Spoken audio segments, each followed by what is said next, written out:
This is my base after 16 weeks of strategic rushing in Clash of Clans. The past week we had the Elixir Boot Camp active, which I used to unlock all the troops in the game. I'm just waiting on the furnace to unlock in a couple of days here, and start the upgrades on all of my army camps up to the max level 13. I was also able to max out my dragons with the use of a book, and started working on some other Elixir troops as well while that was going on. Now I'll break down everything I was able to upgrade over the past week. Starting on Tuesday, I was able to upgrade 2 more of my gold storages and get them up to level 17, and that is where I'm going to leave my storages for now. Next up on Wednesday, I was able to get my healer up to level 6. On Thursday, I was able to get my Dark Elixir storage to level 10 and upgrade my Phoenix to level 5 in the pet house. Thanks to the 4x boost from my Town Hall upgrade, I was able to get my healer puppet to level 17. I maxed out my dragons at level 12 with the Book of Fighting and started my goblin upgrade to level 9. I then started my healers to level 7 that same day and ended it with the hero hall going to level 9. On Friday, I got my spell factory started to max level 8, as well as my dark barracks to level 12. And started my first army camp to level 13. I was able to get the healer puppet up to max level 18, and that's when my 4x star bonus boost ended. I then started my archer to level 5 as a shorter upgrade, and then got my wall breaker up to level 10 just to time it so it wouldn't end overnight. On Saturday, I just got my phoenix up to level 6, and on Sunday, I started my dark storage upgrade to level 11, as well as 2 army camps to level 13, just leaving 1 remaining. To end Sunday off, I started the healer upgrade to level 8. Then Monday, I upgraded my lightning to level 12 with the Book of Spells, as well as my wall breaker to level 11, and I ended the week with the final army camp going to level 13. That completes all 4 army camps. They'll be ready in about a week there. And that is everything I was able to do in week 16 on my account here. The Summer Jam event has been amazing for my account here. The gold boot camp came at the perfect time when I needed to work on the merge defenses to get those up and upgrade to Town Hall 17. Then with the Elixir boot camp coming right after, I was able to focus on all of these Elixir upgrades, getting all the troops and spells unlocked in the game. Even got my pet house up. I'm gonna book this probably later today. But I was able to max out my storages with those huge reductions. I'm not going to level 18, as I said before. That final upgrade is not really needed. It's a long time for a very little increase in the amount of loot you can store. Being able to start these army camp upgrades during that 25% upgrade time reduction is perfect. And it also helps me kind of skip part of the Dark Elixir boot camp, as that's probably the least useful one for my account. It is nice to be able to speed up the pet upgrades a little bit and to focus on some Dark Elixir troops in the lab here, getting some of these more supportive ones up. I'm probably going to focus on the Apprentice Warden, getting the Earthquake spell up, maybe the Overgrowth spell as well, but I'm not really focusing on heroes. I'm only upgrading my Royal Champion because I don't really have anything else to upgrade. I will upgrade my Monolith, of course. I'm probably gonna do that as the next upgrade. That's pretty much it. I'll have to focus on my heroes a little bit throughout this because it is 25% time reduction.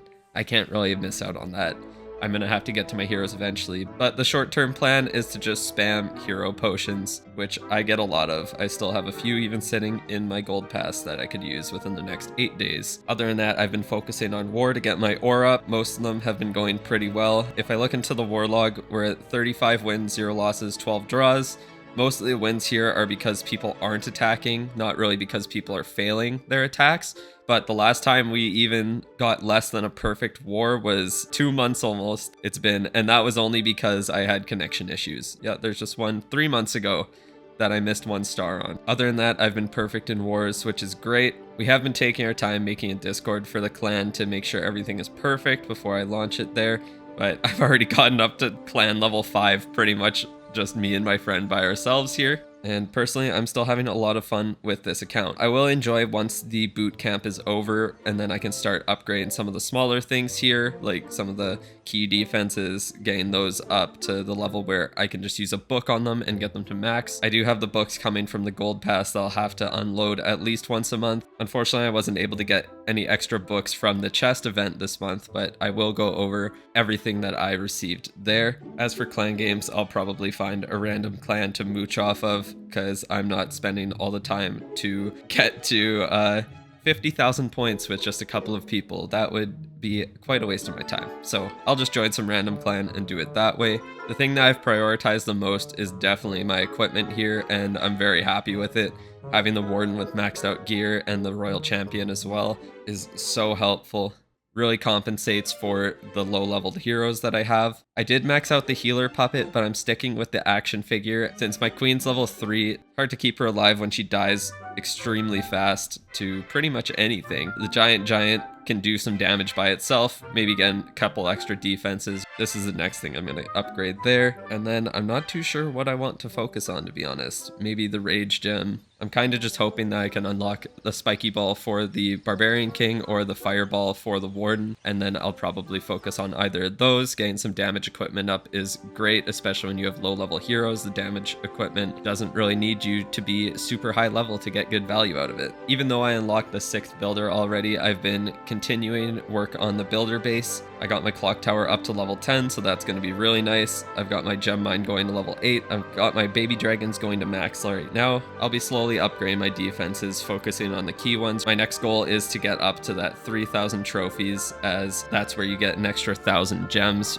And that's just 1,000 more gems that I'll be able to throw into my Goblin Builder whenever he's available. Right now I can max out at about 2,400 trophies, but it just gets to the point where I need a little bit more power on my defense for the builder base, but pretty soon I should be able to get that 1,000 gems. I already got my Builder's Apprentice up to level 8 there, and I got my Lab Assistant up to level 4. Now that the Lab Assistant's starting to cost a little bit more gems, I don't think I'll keep upgrading it. I already have pretty much every troop I need maxed out, and every spell I need maxed out for the current army I'm using. So funneling all those gems into the Goblin Builder seems like the better idea for me. Last but not least, we did have the chest event going on this past week, so I'm going to end this off with every single chest that I opened over the course of the 5-day event. Starting off with all the common chests, I didn't get anything too crazy. I think I got a couple of builder bites, one of the study soups, maybe a research potion from it. I'm not sure if that's even a drop. There was one common chest that I closed too early for some reason. I just decided to stop recording. Rare chests, I think I got a couple of potions that I sold for gems. One research potion that was pretty nice. Some Starry Ore is amazing.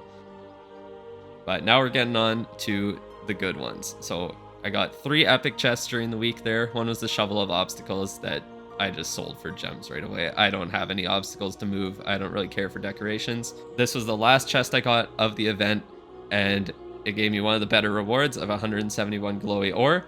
Here's the final chest at the end, and you wouldn't believe what I got. Absolutely nothing.